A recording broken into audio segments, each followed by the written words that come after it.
안녕하세요. 날마다 죽게로 4월 18일 큐티가드입니다.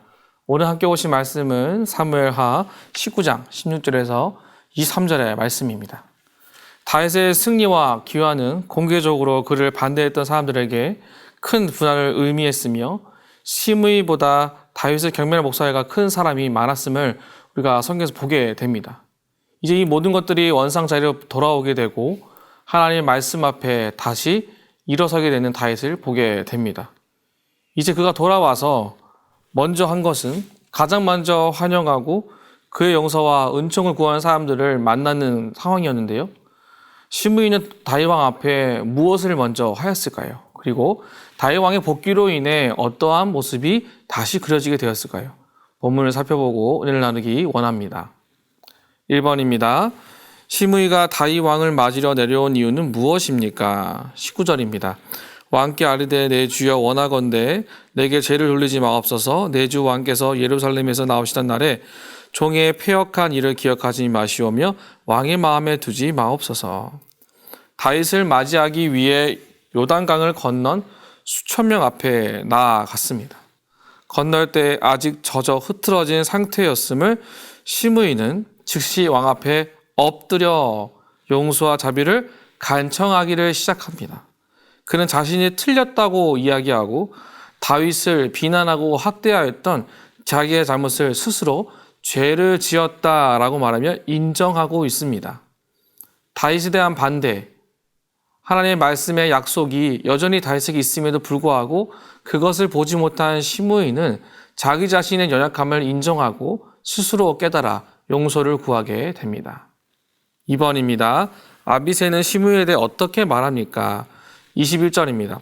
수르야의 아들 아비새가 대답하여 이르되 시므이가 여호와의 기름 부으신 자를 저주하였으니 그로 말미암아 죽어야 마땅하지 아니하니까 하니라. 왕에게 전하는 자가 여호와의 기름 부음 받은 자를 저주하여 라는 토라를 어긴 것을 아비새는 먼저 이야기를 합니다. 이 심각한 범죄에 대해 아비새는 토라가 그렇게 명시한 형벌을 마땅히 아비새에게 주어야 한다. 그래서 이 모든 것들을 스스로 깨달아야 한다라고 설명을 하게 됩니다.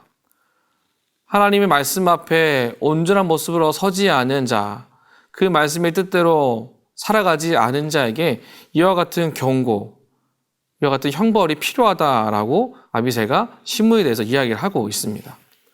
3번입니다. 다윗은 시므이에게 무엇을 맹세합니까? 23절입니다. 왕이 시므이에게 이르되 내가 죽지 아니하리라 하고 그에게 맹세하니라. 다윗은 시므이가 중범죄를 저질렀다는 사실에 대해 이의를 제기하지 않습니다. 아무런 말도 하지 않습니다.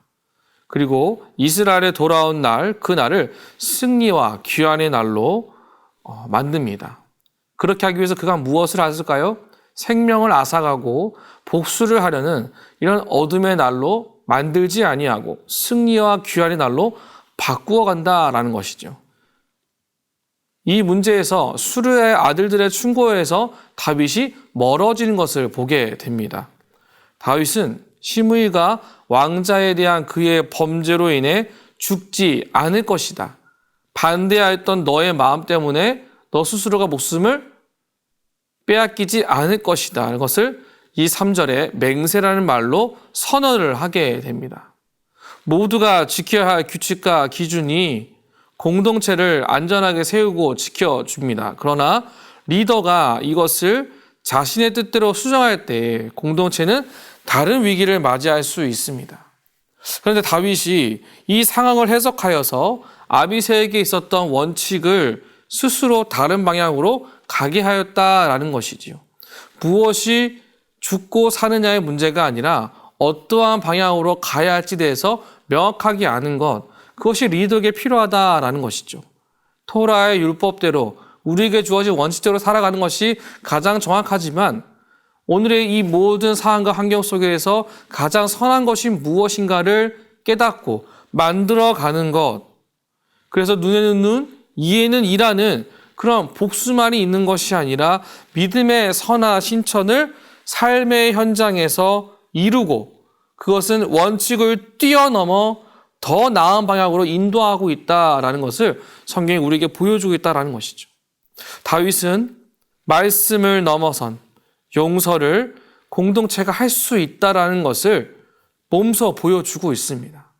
우리가 아는 용서가 내 안에 틀에 박힌 용서가 아니라 말씀을 듣고 깨달은 용서를 할 수 있다라는 것이죠. 4번입니다.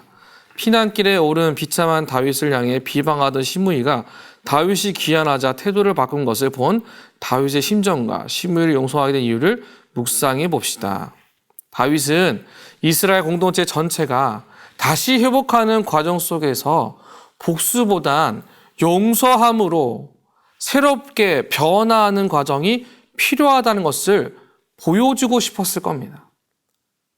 항상 했던 대로 그렇게 해왔기 때문에가 아니라 더 나은 방향으로 계속해서 성장하고 진화할 수 있는, 복음이 가만히 있는 것이 아니라 점점 더 삶의 영역 전체에 퍼질 수 있도록 만들어가는 것, 그것이 우리 인생 가운데 필요한 모습이라는 것을 오늘 본문은 우리에게 도전하고 있습니다.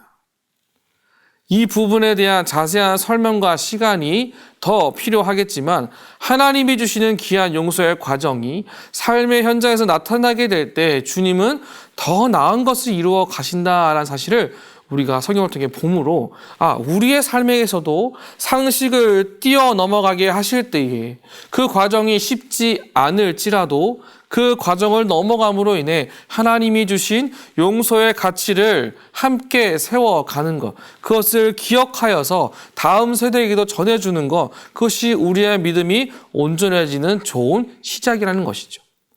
오늘 하루 주님이 내게 주신 귀한 말씀을 붙잡고 내 안에 상식을 뛰어넘을 수 있는 용서, 그 말씀을 삶으로 실행하는 은혜가 저와 여러분까지 함께 하시기를 주님의 이름으로 축복합니다.